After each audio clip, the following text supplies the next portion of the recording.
Lettre aux Philippiens, chapitre 1. Salutations. Nous, Paul et Timothée, nous sommes les serviteurs du Christ Jésus. Nous écrivons à tous ceux qui appartiennent à Dieu, grâce au Christ Jésus, à leurs responsables et à leurs diacres, et qui se trouvent tous à Philippe. Que Dieu notre Père et le Seigneur Jésus-Christ vous bénissent et vous donnent la paix. Paul remercie Dieu. Chaque fois que je pense à vous, je remercie Dieu. Chaque fois que je prie pour vous tous, je prie avec joie parce que vous m'avez aidé à répandre la bonne nouvelle depuis le premier jour jusqu'à maintenant. Je suis sûr d'une chose. Dieu qui a commencé en vous un si bon travail va le continuer jusqu'au bout, jusqu'au jour où le Christ Jésus viendra. J'ai bien raison d'avoir ces sentiments-là pour vous tous, parce que je vous porte dans mon cœur. En effet, vous participez tous au don que Dieu m'a fait. Aujourd'hui où je suis en prison, comme hier, quand je défendais la bonne nouvelle et quand je la répandais avec force. Oui, Dieu sait que je dis la vérité. Je vous aime tous avec la tendresse du Christ Jésus. Voici ma prière pour vous. Je demande que votre amour grandisse de plus en plus, qu'il vous aide à voir clair et à comprendre les choses parfaitement. Alors vous pourrez juger ce qui est le mieux, et le jour où le Christ viendra, vous serez purs et sans défaut. Avec l'aide de Jésus-Christ, votre vie sera remplie d'actions justes pour la gloire et la louange de Dieu. La bonne nouvelle se répand. Frères et sœurs chrétiens, je veux vous dire une chose. En réalité, ce qui m'est arrivé a servi à faire avancer la bonne nouvelle. En effet, tous les fonctionnaires du gouverneur et tous les autres savent maintenant que je suis en prison parce que je sers le Christ. Presque tous les chrétiens, en voyant que je suis en prison, ont une plus grande confiance dans le Seigneur. Alors, ils ont 2 fois plus de courage pour annoncer sans peur la parole de Dieu. Certains annoncent le Christ avec un cœur bon, ils le font par amour. Ils savent que je suis en prison pour défendre la bonne nouvelle. Mais d'autres le font par jalousie. Ils veulent s'opposer à moi et ils annoncent le Christ pour passer les premiers. Leurs raisons sont malhonnêtes et de cette façon, ils pensent rendre plus dure ma vie en prison. Leurs intentions peuvent être droites ou tordues, peu importe. En tout cas, ils annoncent tous le Christ. C'est pourquoi je suis dans la joie et je me réjouirai encore. En effet, le résultat je le connais. Je serai sauvé par votre prière et avec l'aide de l'Esprit de Jésus-Christ. Je désire que cela arrive et je l'espère vivement.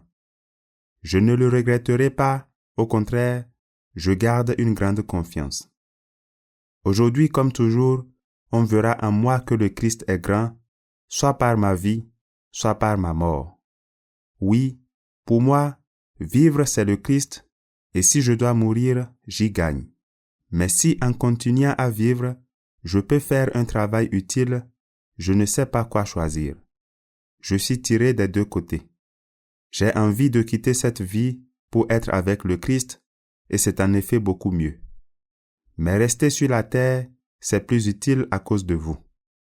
C'est pourquoi je sais que je vais rester, j'en suis sûr.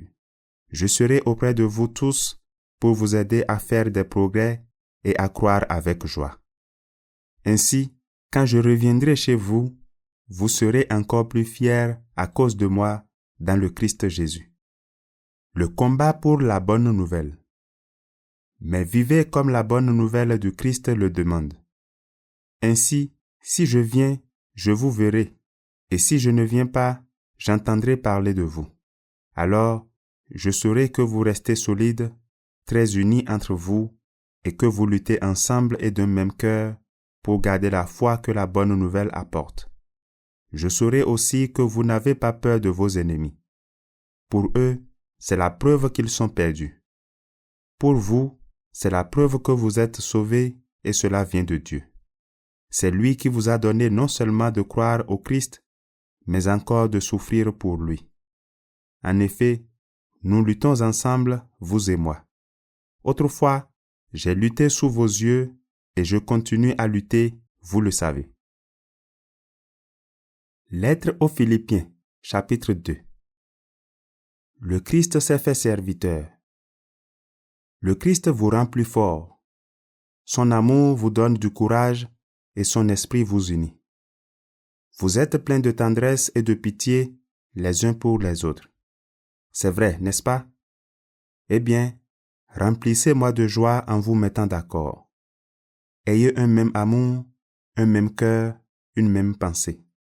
Ne faites rien pour passer devant les autres ou pour que les autres vous admirent. Cela ne vaut rien. Au contraire, soyez simples et pensez que les autres sont meilleurs que vous. Ne cherchez pas votre intérêt à vous, mais cherchez l'intérêt des autres. Entre vous, conduisez-vous comme des gens unis au Christ Jésus. Lui, il est l'égal de Dieu parce qu'il est Dieu depuis toujours. Pourtant, cette égalité, il n'a pas cherché à la garder à tout prix pour lui. Mais tout ce qu'il avait, il l'a laissé. Il s'est fait serviteur, il est devenu comme les hommes, et tous voyaient que c'était bien un homme. Il s'est fait plus petit encore. Il a obéi jusqu'à la mort, et il est mort sur une croix. C'est pourquoi Dieu l'a placé très haut, et il lui a donné le nom qui est au-dessus de tous les autres noms. Alors, tous ceux qui sont dans le ciel, sur la terre et chez les morts, tomberont à genoux quand ils entendront le nom de Jésus. Et tous reconnaîtront ceci. Jésus-Christ est le Seigneur, pour la gloire de Dieu le Père. La responsabilité des chrétiens dans le monde. C'est pourquoi, amis très chers, obéissez à Dieu comme vous l'avez toujours fait. Obéissez-lui, non seulement quand je suis là, mais encore plus maintenant que je suis absent. Avec un grand respect pour Dieu et en tremblant, travaillez pour être sauvés. Dieu travaille en vous et il vous rend capable de vouloir et de faire les actions qui lui plaisent. Faites tout sans vous plaindre et sans discuter. Ainsi, vous serez innocents, on n'aura rien à vous reprocher. Vous serez des enfants de Dieu sans défaut, au milieu des gens malhonnêtes et mauvais.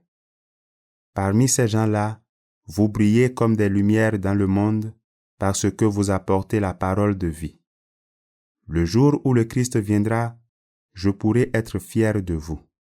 Et on le verra bien. Je n'aurai pas travaillé pour rien, je ne me serai pas fatigué pour rien. Mon sang, c'est-à-dire ma vie, sera peut-être ajouté comme une offrande au sacrifice que votre foi présente à Dieu. Pourtant, cela me rend heureux et je me réjouis avec vous tous. Vous aussi, soyez heureux et réjouissez-vous avec moi. Paul envoie Timothée et Épaphrodite aux chrétiens de Philippe. Le Seigneur Jésus me fait espérer que je pourrai bientôt vous envoyer Timothée. Ainsi, j'aurai des nouvelles de vous et elles me donneront du courage. En effet, à part Timothée, personne ne porte les mêmes soucis que moi, personne ne s'occupe vraiment de vous. Tous cherchent leur intérêt et non celui de Jésus-Christ. Mais vous le savez, Timothée a montré ce qu'il valait.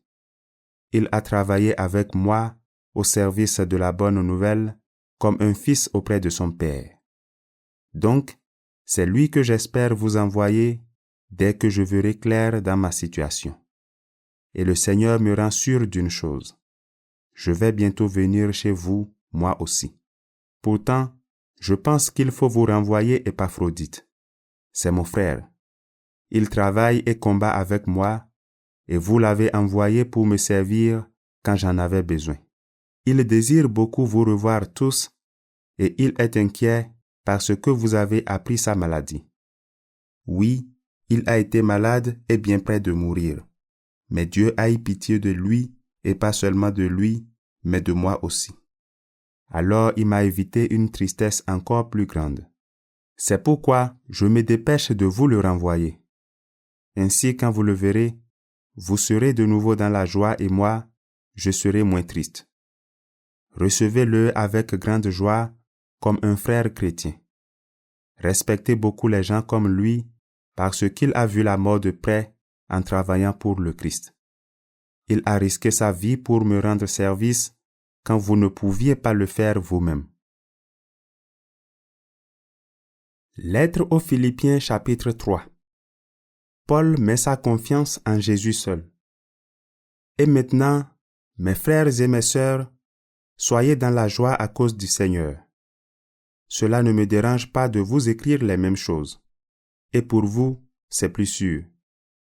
Attention aux mauvais ouvriers, à ces chiens qui donnent trop d'importance à la circoncision. Les vrais circoncis, c'est nous. En effet, nous servons Dieu avec l'aide de son Esprit, nous nous vantons à cause du Christ Jésus, nous ne mettons pas notre confiance en nous-mêmes. Pourtant moi, je pourrais avoir confiance en moi-même. Si quelqu'un d'autre peut penser qu'il a raison d'avoir confiance en lui-même, moi, je peux le penser encore plus. J'ai été circoncis 8 jours après ma naissance. Je suis né israélite de la tribu de Benjamin. Tous mes ancêtres sont juifs et j'obéissais à la loi de Moïse comme un pharisien fidèle. J'y tenais tellement que j'ai fait souffrir l'Église. Au sujet de la justice qui vient de la loi, on ne pouvait rien me reprocher. J'ai cru gagner beaucoup avec ces choses-là, mais maintenant, à cause du Christ, je trouve que c'est une perte. Connaître le Christ Jésus mon Seigneur, voilà le plus important. À mon avis, tout ce qu'on gagne, ce n'est rien à côté de cette connaissance. Pour lui, j'ai tout abandonné. Pour gagner le Christ et pour être uni à lui, je considère toutes ces choses-là comme des ordures. Je ne suis pas juste parce que j'obéis à la loi, mais parce que je crois au Christ. C'est Dieu qui rend juste, et il rend juste celui qui croit. La seule chose que je veux, c'est connaître le Christ et connaître la puissance qu'il a fait se lever de la mort. Ce que je veux, c'est souffrir avec lui et lui ressembler dans sa mort. Ainsi, j'espère que je pourrai moi aussi me lever de la mort. Courir vers le but. Je ne veux pas dire que j'ai déjà atteint le but ou que je suis déjà parfait, mais je continue à courir pour saisir le prix parce que le Christ Jésus m'a déjà saisi. Non, frères et sœurs, je ne pense pas que j'ai déjà obtenu le prix. Mais j'oublie la route qui est derrière moi, je suis tendu en avant et je fais la seule chose importante, courir vers le but pour gagner le prix. Dieu nous appelle d'en haut à le recevoir par le Christ Jésus. Nous qui sommes des chrétiens adultes, nous devons penser de cette façon. Et si sur un point vous pensez autrement, Dieu vous éclairera aussi là-dessus. En tout cas, continuons la même route que nous avons suivie jusqu'à maintenant. Frères et sœurs, imitez-moi.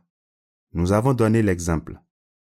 Alors, regardez ceux qui vivent en suivant cet exemple. Oui, je vous l'ai dit souvent, et je le dis aujourd'hui en pleurant. Beaucoup de gens vivent comme des ennemis de la croix du Christ. Ils finiront par se perdre. Leur Dieu, c'est leur ventre, et ce qui doit les couvrir de honte, ils s'en vantent. Eux, ils pensent seulement aux choses de la terre. Notre patrie à nous est dans les cieux, et celui que nous attendons comme sauveur, le Seigneur Jésus-Christ viendra des cieux. Alors, il changera notre faible corps pour le rendre semblable à son corps glorieux. En effet, il est assez puissant pour tout mettre sous son pouvoir. Lettre aux Philippiens chapitre 4. Conseil. Mes frères et mes sœurs très aimés, j'ai très envie de vous revoir.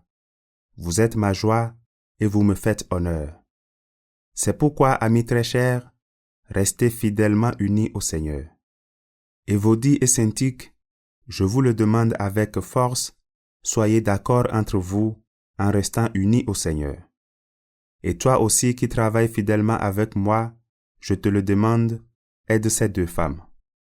Elles ont lutté pour la bonne nouvelle avec moi, avec Clément et avec les autres frères qui travaillent avec moi.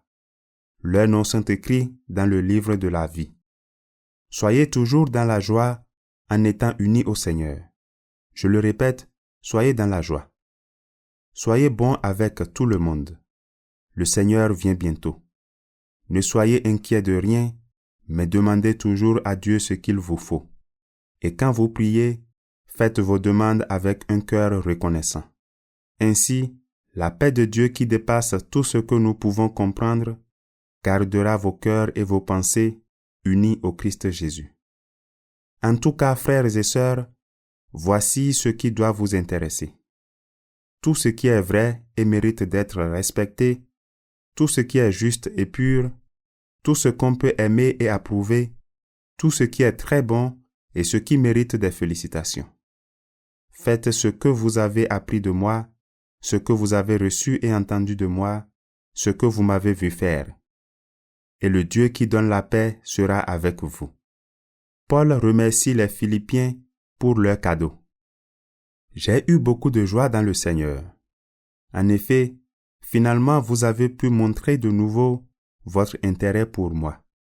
Cet intérêt, vous l'aviez, mais vous n'aviez pas eu l'occasion de le montrer. Je ne dis pas cela parce que j'ai besoin de quelque chose. Non, j'ai appris à me contenter de ce que j'ai. Je sais vivre dans la pauvreté, je sais vivre dans la richesse. Toujours et partout, j'ai appris à être rassasié et à avoir faim, à vivre avec beaucoup et avec peu. Je suis capable de tout cela grâce au Christ qui me rend fort. Pourtant, vous avez bien fait de prendre part à mes souffrances. Vous le savez, vous, mes amis de Philippe, quand on commençait à annoncer la bonne nouvelle, j'ai quitté la Macédoine. Et à ce moment-là, aucune autre église ne s'est occupée de mon salaire et de mes dépenses. Vous avez été les seuls à m'aider. Déjà, quand j'étais à Thessalonique, vous m'avez envoyé plusieurs fois ce qui me manquait. Cela ne veut pas dire que je cherche des cadeaux. Ce que je cherche, c'est que vous en retiriez un bénéfice. J'ai tout ce qu'il faut et même plus. J'ai reçu ce qu'Épaphrodite m'a apporté de votre part et maintenant j'ai vraiment tout. Vos cadeaux sont comme une offrande agréable, un sacrifice que Dieu accepte et qui lui plaît. Et mon Dieu vous donnera tout ce qui vous manque par le Christ Jésus, tellement sa gloire est grande. Rendons gloire à Dieu notre Père pour toujours. Amen. Salutations. Saluez dans le Christ Jésus tous ceux qui appartiennent à Dieu. Les frères et les sœurs qui sont avec moi vous saluent. Tous les chrétiens vous saluent, surtout ceux qui travaillent au service de l'empereur. Que le Seigneur Jésus-Christ vous bénisse.